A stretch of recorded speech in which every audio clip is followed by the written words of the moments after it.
You are listening to the Horse Radio Network, part of the Equine Network family. You're listening to The Stall and Stable Show, ideas for happy horsekeeping. The topic of value in a boarding barn has been coming up a lot lately. What makes a place worth a certain amount? And outside of the cost to the proprietor, what should influence what one charges for board? I mean, beauty's in the eye of the beholder, of course, but there are certain definable features that make boarding facilities attractive to horse owners. In this episode, I talk with pro rider, 3-star eventer, and business owner, Bevin O'Reilly Dugan, proprietor of O'Reilly Equestrian in southern Vermont. Bevin and I discuss the features of boarding barns that provide the most value. That's sometimes a moving target. It's an interesting discussion, so listen in. This is episode 104 of the Stall and Stable Show, brought to you by American Stalls. Welcome back, listeners. Today is Wednesday, October 5th, 2022. I'm your host, Helena Harris. I hope you'll support our show by supporting our sponsors. In addition to American Stalls, I'm grateful for the support of Tangent Materials, makers of tangent fencing. Horse stall equipment is one of the largest investments that you'll make for your horse's safety and comfort. This is why American Stalls focuses on equipment that fits more than just the inside of your barn. Their mission is to design products that fit your farm, your design goals, and your lifestyle. And it all has to stand the test of time. You know what they say, do it right or do it over. Well, no one in the horse world has the time or the money to do things over. So doing it right the first time means doing it with American Stalls.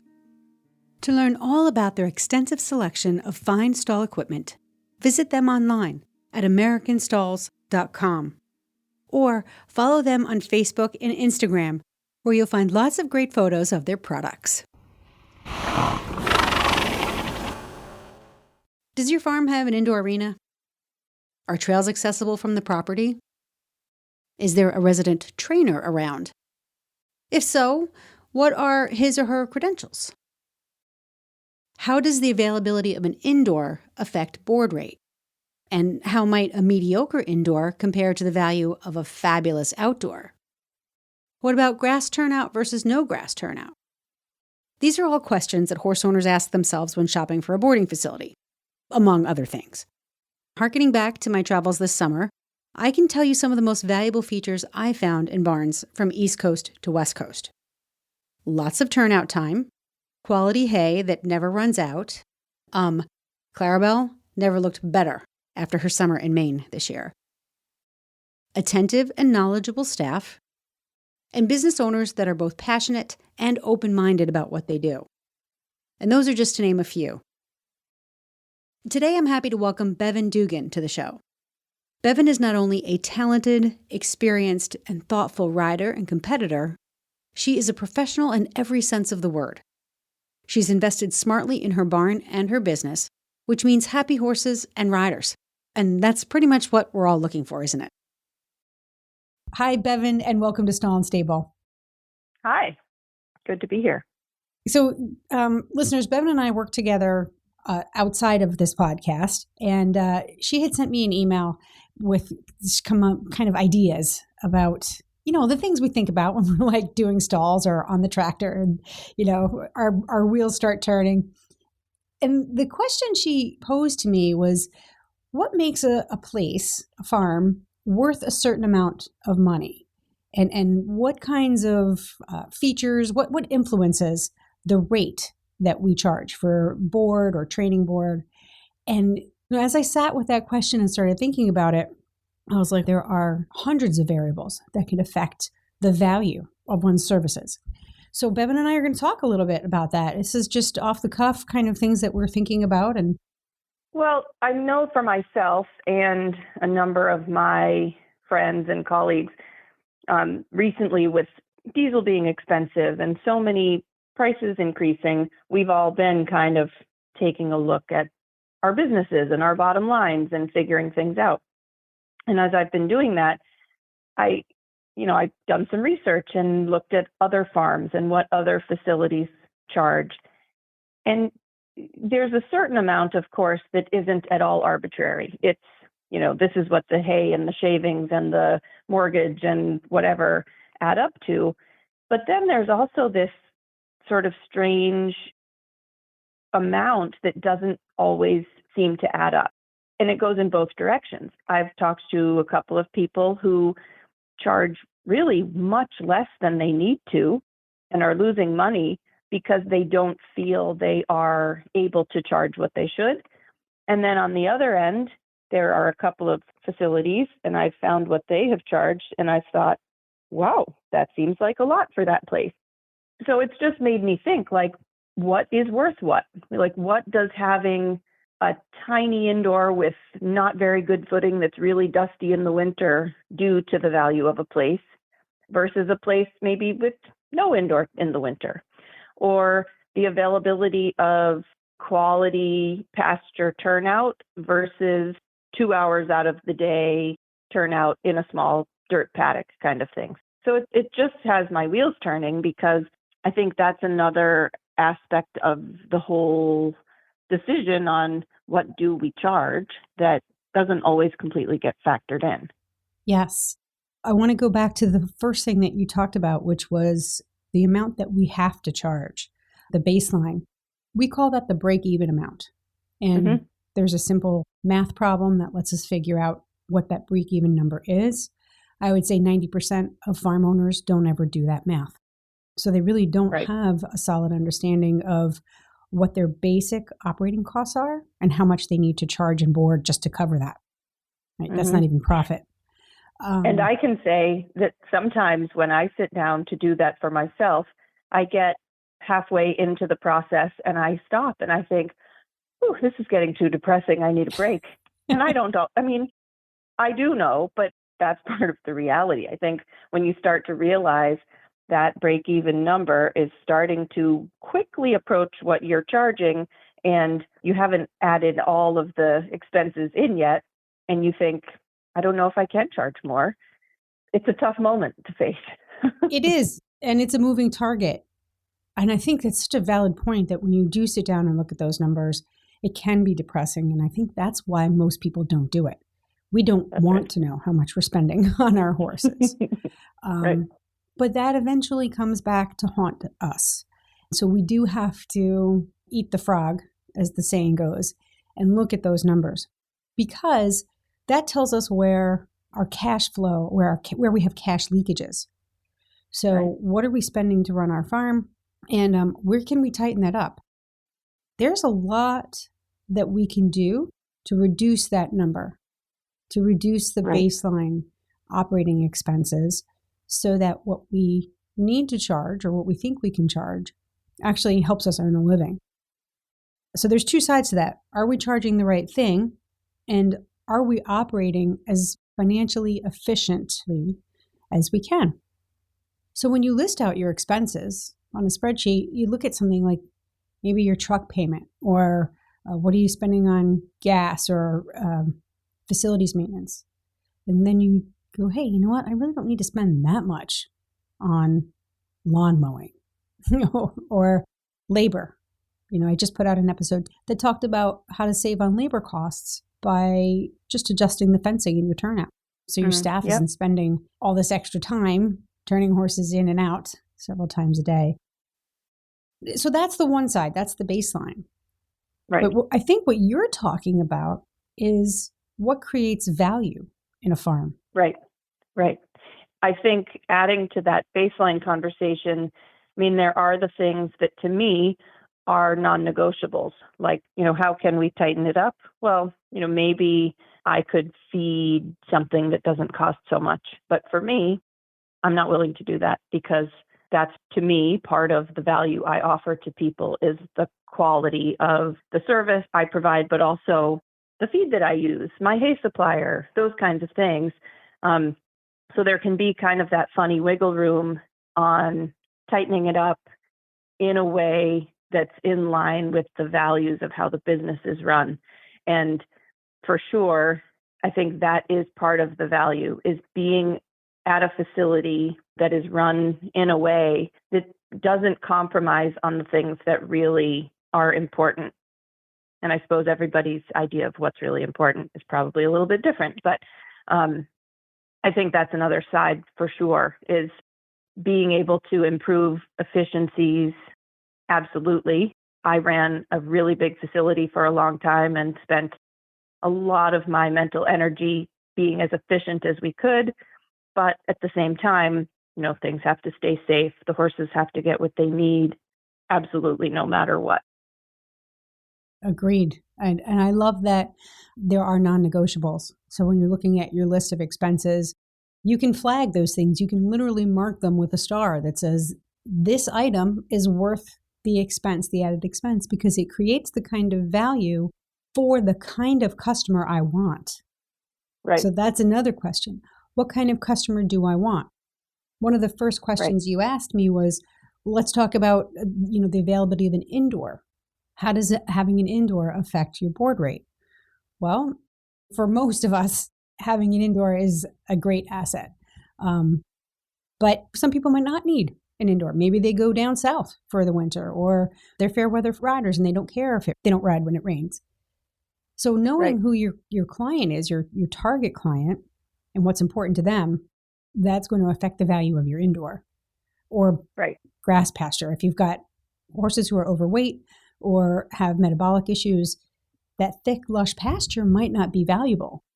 Do you have a dirt lot or a sacrifice lot on your farm where that horse can be turned out? Now that's valuable.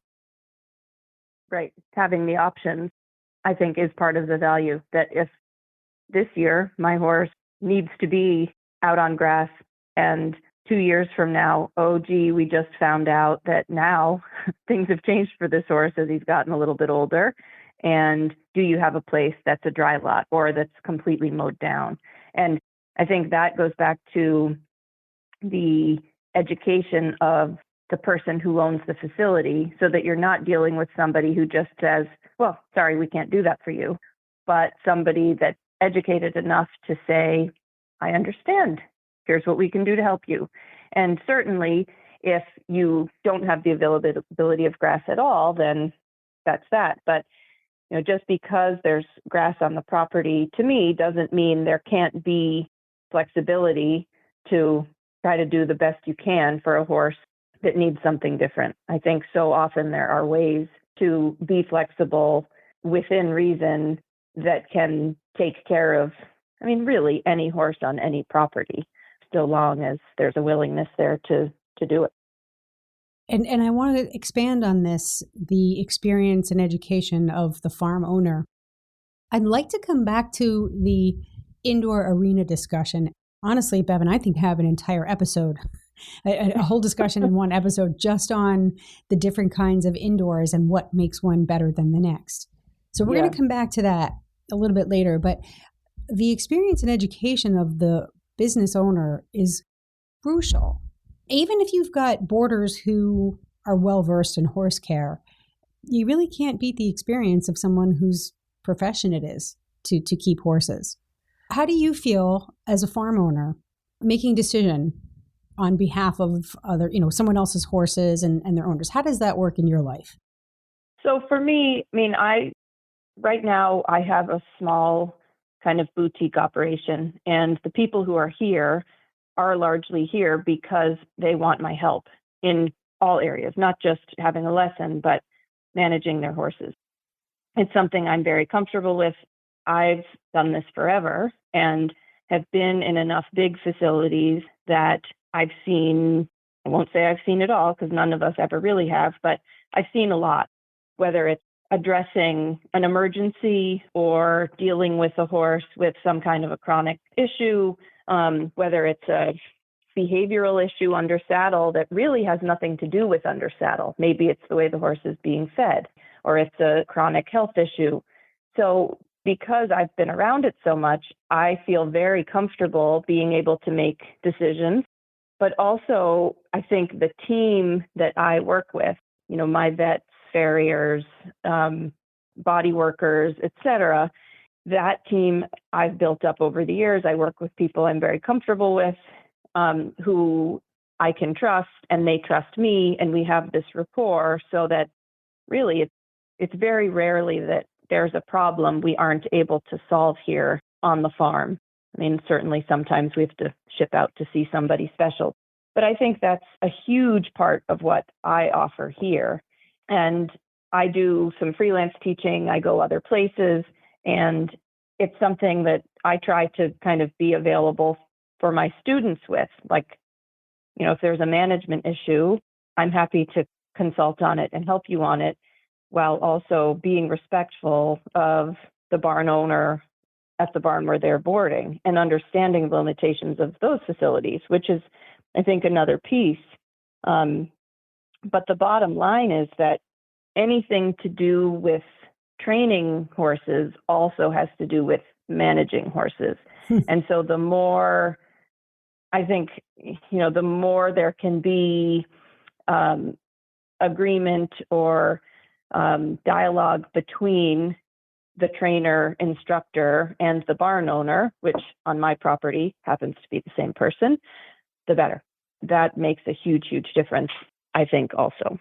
I'm so glad that you mentioned this, because that is not something I would have ever thought as being, I mean, I think it's valuable, but that never really came to the front of my mind. Your professional network. We're not just talking about your expertise, but since you've been in the business for so long, you've developed solid relationships with other professionals. So it is a team effort. And I don't talk about that a lot because it really hadn't crossed my mind lately. And I think that's a really important point. So listeners, if you are shopping for a new place to board, I know sometimes where you're located, it's your options are limited, because who wants to drive more than an hour to go work with their horse or see their horse? But when you're shopping for a boarding facility, the experience of the farm owner and their relationships, their professional relationships with other providers in the area is just as important as what the inside of a stall looks like. So that's a really great point that you make. And I mean, most of my boarders, the people that I work with here, and again, I have a small place now by choice. Most of them come from over an hour away or close to an hour away. And it's not because there are no other choices. Part of it is that it's not just about me, it's about the network and the people. And it's kind of like, if you happen to be on this farm, you have access to the farrier I use and the vet I use and the saddle fitter I use, and it's sort of a hub. And that is really worth something to people. And if they can ride one less day a week, but they trust in every aspect of their horse's management, there is value to that.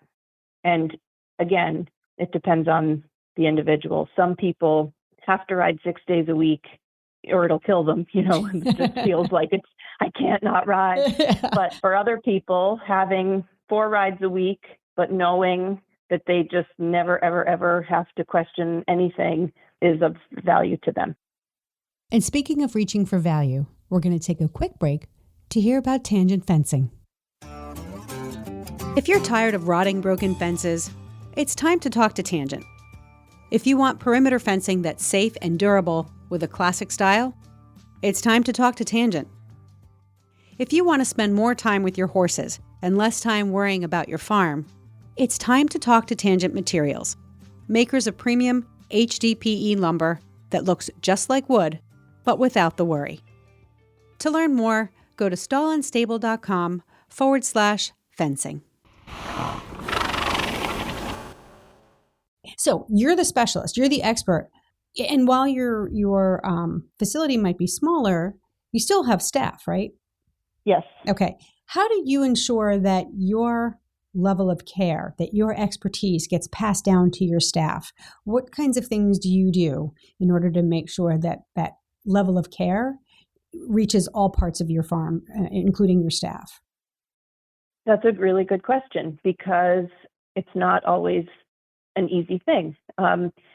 Now I'm lucky because things are small enough. I'm able to be hands-on with people and I see everything because, I'm here. When I have a new employee, especially, I really keep an eye and try to be very clear with everybody about what the values are here.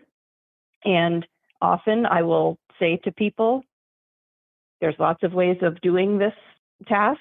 This is the way we do it here. This is why. It's okay if you don't agree with it. I just ask that you do it anyway. And I'm very happy to explain to you why and answer any questions that you have. Sometimes I'll have an employee that says, oh, I just thought it would be faster this way. And I'll say, I love the way you're thinking. I really appreciate that. But here's why I'd rather do it this slightly less efficient way, but maybe it's a way that's safer. So I think to me, it's mostly about that communication of values, like the safety of the horses come first, the respect to the clients comes second, which they're a very close 1 and 2, but I would rather keep a horse safe than, I feel like it's okay if I bruise somebody's ego for a moment because I take their horse away from them and create a safer situation. But I've found that that's been successful. And I ran a much bigger facility with a much bigger staff for a long time. And the same thing, I think just by communicating and leading by example and doing things right and having a clear system and not being afraid to correct people, which doesn't mean screaming and yelling at them, but just correcting and explaining. I've found, and maybe I'm lucky because I've had some really, really good people who've worked for me, but things work with, the machine seems to stay fairly well oiled that way.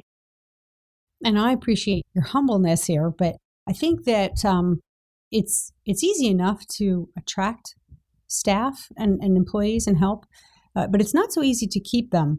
And there are two things that you said in that discussion that I want to point out. One is that you said your operation is small enough now where you can see what's going on and you have greater influence over your staff and what happens on a day-to-day basis in the farm. That's really important. And in fact, the episode we just put out, the first thing I mentioned, it was the top 10 tips on how to run a better boarding business. And the first one was cut the number of horses on your property down to 15 or less. Now that number it's a little variable. And then we can go into that. You can revisit your business model and how to make 15 horses or less profitable, but it saves you so much time and money when the horses are safe and you can provide a level of care personally, yourself, and through your staff that you can't with with more horses. So that was number one that you said. It's small enough where you can actually have a greater influence over what happens. And the other thing is that you have an open dialogue with your staff. You respect the fact that someone's trying to maybe be more efficient. You see that they're invested in the process, but you take the time to explain why. What are the pros and cons of their way and your way? And that kind of respect is what fosters, from you to them, is what fosters it in the other direction, from your staff to you. Not belittling someone because they made a mistake or maybe because they're trying to take a shortcut. We all want to be more efficient.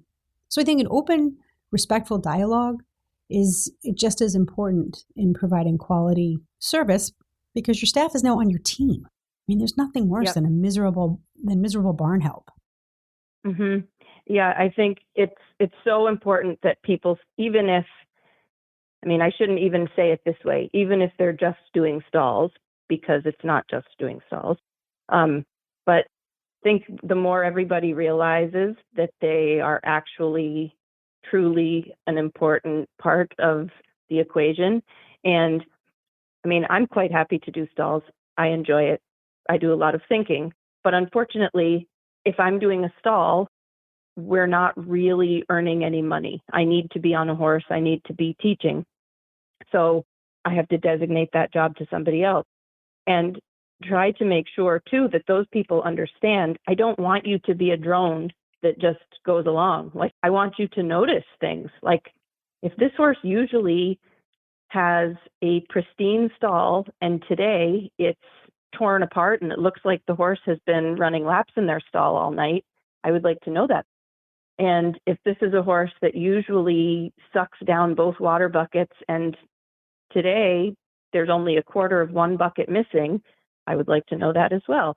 And so the more people realize that their observations matter, and that, even if it's something they come to me with and I say, oh, actually, that doesn't really matter, but thank you for telling me.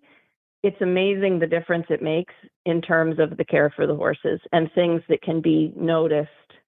Maybe it's only by a couple of hours ahead of the horse deciding it has a bellyache, but just those little bits of extra information can make a huge difference for the horses. Yeah. Have you ever had an employee who was there but maybe didn't really want to be or wasn't motivated? How do you spot someone who you feel is a good fit for your barn? I think often you just kind of get a vibe from somebody. I know right now so many people are having trouble finding help for their barns. And again, I don't know how this happens to me, but I feel like just in the moment I'm getting nervous and desperate, somebody appears that just so happens to fit really well. And even recently I had some kind of quick turnover, which rarely happens. Most people seem to stay on with me for a while. And I just had a girl who was trying a couple of different jobs and decided she wanted to do a little less with the horses and a little more in this other part of her life. So I had that quick turnover and I thought, oh my gosh, I will never replace this girl as quickly as I need to. What am I going to do? And somebody else just kind of fell into my lap.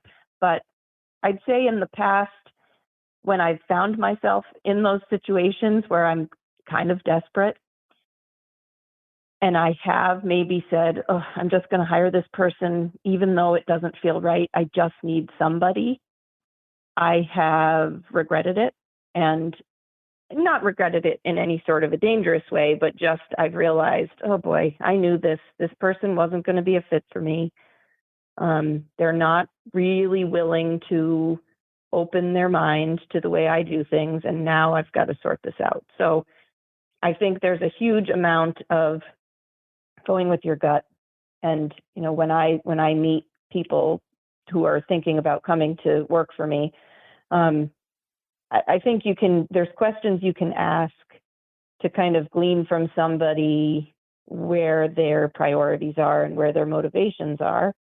And if it really feels like they don't want to be there and they just need a paycheck and they really aren't going to notice or care, then you kind of have to go with your gut and maybe pass that person over and wait for the next person. And I've had people come work for me who aren't that experienced, but I've just gotten the vibe from them that they're really willing to try. And more often than not, that works out. Because even though they don't have they certainly need to know how to handle a horse, but even if they don't have a ton of other experience, the fact that they're willing to learn sometimes makes it easier because I can just kind of mold them into exactly what I want. It's like, oh, I can teach you my ways. And it's so nice that you don't have any preconceived notions because, yeah, oh, totally. Exactly. Come into my web. That's right. So, it's so funny. There's so many different spin-off episodes we can have just on hiring people and how to find someone who's got the right vibe. But willingness is everything. Everybody's trainable. And again, if you're running a smaller operation, you can train that person in your ways. That's one of those efficiencies. If you're looking at going back to our initial discussion about your baseline operating expenses, how can you be more efficient? Well, well-trained staff, someone who does things the way you do them, that means a lot less mistakes, and mistakes cost money, yada, yada, yada. Yep. So that's just another point in support of a smaller operation, which brings me to the next point that you brought up in talking about the value of one facility over another. You mentioned access to hacking trails versus a smaller, fancy property. Now, you're an eventer. Eventers tend to have a more well-rounded exercise or training program for the horses. And so hacking trails, I think for any discipline, is really, really important for that well-rounded program. Tell me what you're talking about here, why you pointed out access to hacking trails versus a smaller, fancy property. Well, to me, it is hugely important. And not so much where I live because I'm in southern Vermont, there's space. But a lot of barns that are right outside of a city aren't on as much land. And they might have a gorgeous barn, beautiful stall fronts, fancy tack room, and an indoor arena and an outdoor arena, and that's it. And so your horse comes out of the stall and goes to one of those two places every day, which to me is hard on horses. Where I am now, we're kind of working on putting more and more actual trails in, but we have a circuit that goes around the perimeter of the cleared part of our property. And it provides the horses, even though it's not the same as if you could go out for an hour-long trail ride where you never cross your path, it gives the horses a mental break. There are hills. We walk up and down them. We can give them variety for their brains, cross-training for their bodies. So from my perspective, that is really important and valuable. My tack room is quite lovely, I think, but it's not fancy. We don't have couches and fancy countertops and anything like that. So somebody who wants to be able to have that sort of fancy farm might not be happy here, but their horse might be really happy here because it can go out and do the hacking. And I think there can be, certainly a facility that has both is great. But, I think from my perspective, when I was looking at properties, having space was always going to be more important to me than having fancy. And I think that is very much kind of in the eye of the beholder, what's important to a person. But I also think remembering to factor in what is important to the horse is really, really important. And that's where, for me, it is sort of like, well, then what's worth more? Because it's obviously expensive to build that fancy tack room. Yes, ma'am. But what does it really provide? And again, I think if you can do it, good for you. Who doesn't want that?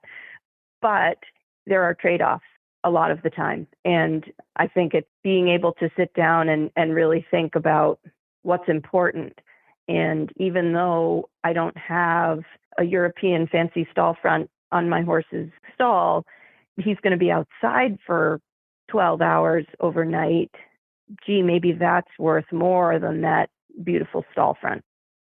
Yeah. I just think that's another interesting thing for people to consider when they're valuing a facility. I've actually been in unfortunately, I've boarded at 3 different barns that placed a high value on how things looked. When a farm owner doesn't truly understand what horses need, convincing them that their fancy lounge and tack room in there isn't important is so frustrating. And I do think that the money that's spent not only to build out those parts of the farm, but to maintain them is wasted money. That is money that could go into the farm elsewhere, developing hacking trails, let's just say, or safer fencing. So I would actually kind of steer clear of farms that were super fancy. They're going to have a price tag that goes with that. And I think what you're saying is if you can afford that kind of price tag, go for it. But you're not going to get the same kind of experience in the saddle that you would get with a more humbly designed, laid out farm. And the difference is who's designing for the horse and who's designing this property for the human. There's a balance, right? We don't want to, we have to put the horse first because without them, we don't get to do what we enjoy. But we don't want to completely discount the human needs or, those conveniences that make riding our horses possible. But I would stay away from anything that has lots of glitz and glamour and shine. It would be, I don't want to say a red flag, but it would be something that would make me look a little bit harder at the turnout, at the fencing, at the expertise of the management, et cetera. Right. I agree. It's to me, it's not a bad thing. It's just making sure you sort of look at the money that's been put into that aspect of the facility. Has it also been put into the other aspect?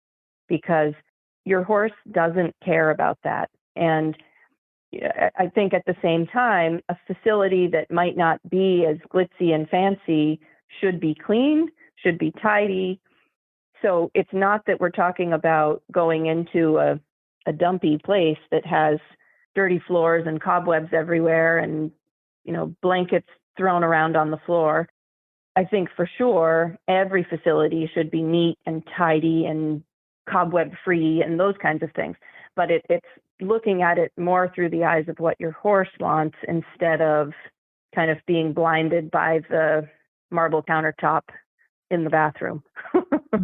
There's one of the country club facilities that I'm familiar with has it has all the bells and whistles. It was built that way. But the staff that's there, they blow the aisleways. It's a long straight barn. They blow the aisleways every day. But they never rake up the debris at the end of the aisle.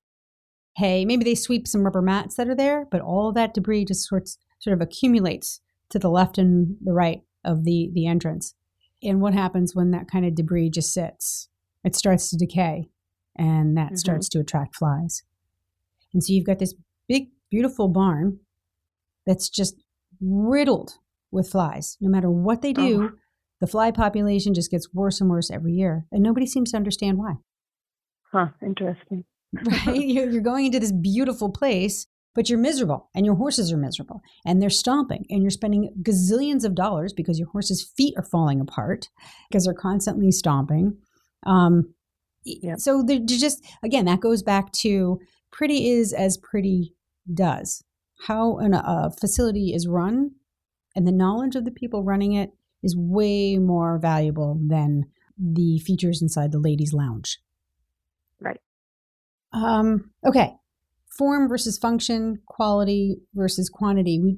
We talked a little bit about form versus function, but if you want to expand on that, what are you thinking about this phrase? Because, of course, it applies to everything that we're talking about. Yeah, I think it's, very much like what we were just talking about. I think, too, just looking closely at things like the footing that's in the arena and how well it's cared for. I have been to places that have high-end footing, but people who don't know how to maintain that footing. And sometimes the really high-end footing is actually really bad when it's not at the right moisture level, when it hasn't been dragged correctly or often enough. So things like that when you're looking at the value of a place, it's not just about, oh, wow, look, they have this fancy footing, but asking questions about how do you maintain this? How do you water this? How often do you water? How often do you drag? Things like that really, really make a difference. I recently invested in very, very good footing for my arena, and I worked with somebody who educated me to a degree that I probably didn't need to have on all things to do with footing. And it's fascinating, and so important. And I'm so grateful for it, because had I put the money into buying footing and not known what I know from him, it wouldn't have been worth it.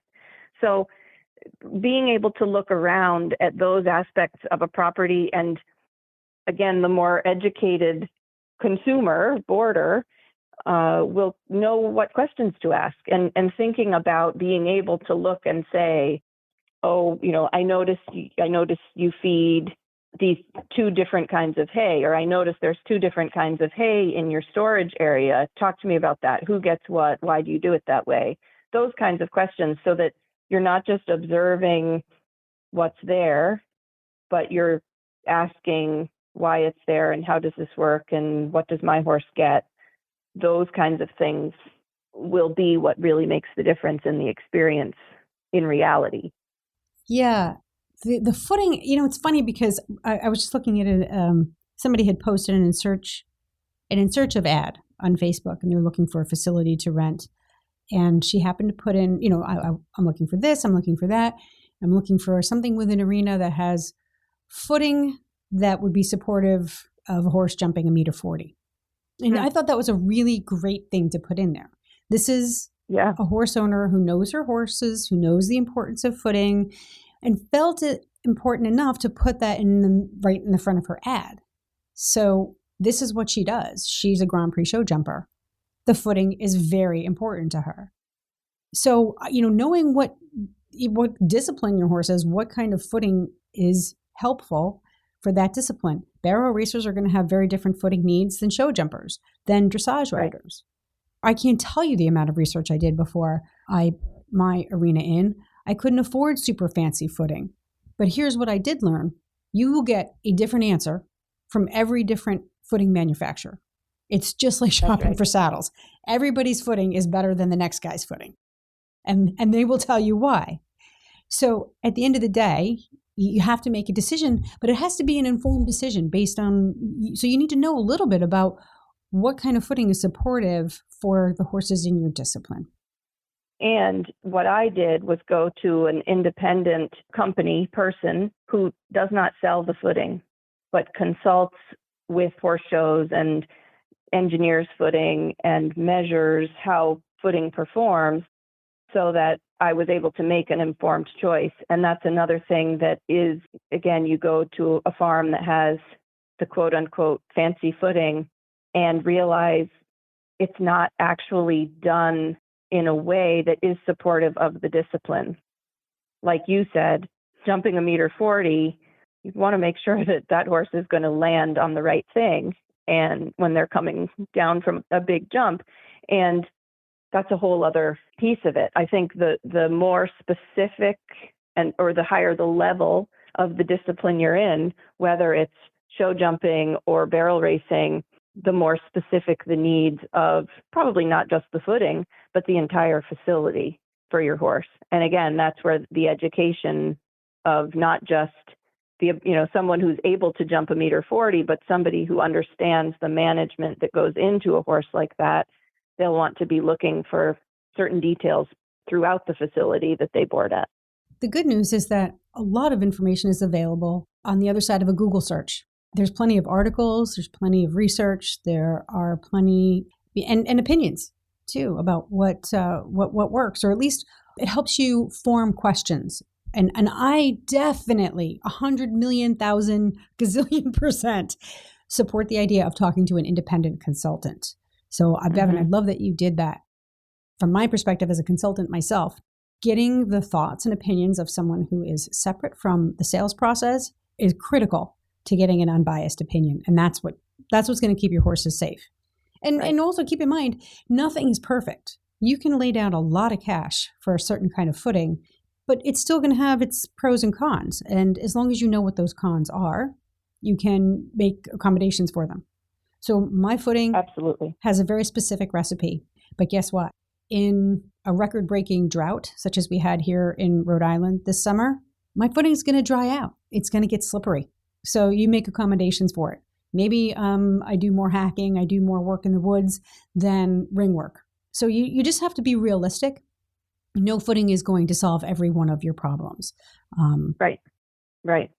And I think another part of that is that boarders understand that nothing's perfect. We are dealing with Mother Nature in this business. And, while every facility owner is going to do their best to work with what they have, there are going to be times that Mother Nature lets us down. This year, the grass has not been great here. And I have a rotation of paddocks. I'd love to have more and more and more, but we do rotate and we do rest paddocks. But this summer, it didn't matter. The grass just didn't grow. And so we've fed more hay in the paddocks this summer than ever I have before. But I think too, it's a two-sided thing that the facility owner realizes, okay, Mother Nature's letting us down. I need to fill in the gaps here. And the boarders realize the same. Mother Nature has let everybody down. The facility owner is doing the best that they can within that.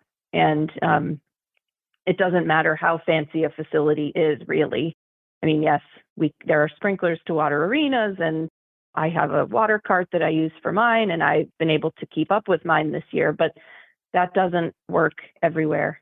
And I think it's just really, really important that the boarder in the situation isn't afraid to go and ask the question, but understands that sometimes we just have to do the best that we can. Yeah, and I respectfully disagree, and maybe I misheard you, that boarders understand that we're fighting Mother Nature. I think that in many cases, boarders don't understand what goes on under the hood when you're running a farm like this and what the challenges are to the farm owner in making sure that horses are fed properly when the grass isn't growing or that the footing is maintained. And so what becomes important then, because you've got various levels of knowledge and expertise in your boarders, again, maintaining an open line of communication, maybe having regular meetings with your boarders, and it could be informal or it could be formal, just to say, hey, this is what's going on. These are the things we're working on. Do you have questions? Maintaining that open dialogue helps prevent any resentment that will come out of misinformation or lack of information on the boarder side. It's easy to make assumptions. You don't know what you don't know. Yeah, for sure. Okay. We kind of touched on a lot of things, but what I would love for you to do, Bevin, is tell people about your farm, what you do, what you offer, and where they might be able to find you if they're interested in either riding with you, working with you, or learning more. So my farm is located in Vernon, Vermont. We're the very southeast corner of Vermont, so we border Massachusetts and New Hampshire. And I have a relatively small facility. I have 12 stalls. I do not have an indoor arena. I go south to Aiken in the winter. And funnily enough, today is a rainy day. I generally still ride in the rain, and most of my boarders will come unless it's sideways raining. But for me, I made the choice to not build an indoor because I really hate the winter and I never want to have to stay home in the winter. And if I don't have an indoor, what else am I going to do? I guess I have to go south. So that's what I do. And everybody comes with me. So the way I do things here is that my barn closes when I leave for the winter. And everyone who's with me here now chooses to join me in Aiken. Either they send their horses or they come with their horses to Aiken. But the policy is you don't have to come to Aiken, but you can't stay here. And I realize that does not work for everybody. So I'm a fairly specific operation that way. So I do dressage and event horses here. All of my boarders are here in a full training program. And then I also do ship-in lessons, and I do some freelance teaching kind of out and about within an hour and a half of my facility. Bevin, this was a really great discussion. I love having another professional on here. Will you come back sometime and the next time you have these thoughts? Yeah, I'd love to. I mean, it's something I'm always thinking. And it's a hard business to run, but a wonderful business to be in. And I think the more there is kind of a sharing of understanding between those of us running the businesses and those of us participating in them, the better. Because often I think where the conflict is just because people don't know. And the more of these kinds of opportunities people have to learn what goes into everything, the better. And I think the boarding model is going to shift as we learn about what's better and safer for horses. Things that we didn't know 10 or 20 years ago, we know now. And that's changing the way we design our barns, the way we run our businesses, and the way we take care of our horses. So this conversation is just one of many that supports that shift. So thank you, Bevin, for joining me. I really appreciate you sharing your insights. My pleasure. Thank you. Well, this was a long discussion, but one that was well worth it. I hope that you enjoyed it. I hope you learned something from it. And if you have questions, please feel free to reach out to me. For details about what we talked about and contact information for O'Reilly Equestrian, just go to episode 104 show notes at stallandstable.com. If you are an equine professional and you need help running your business, feel free to give me a call, send me an email, or just book an appointment at stallandstable.com. I'm available for hourly consulting, remote, or on farm. If you'd like me to pay a visit to your farm, I can do that too.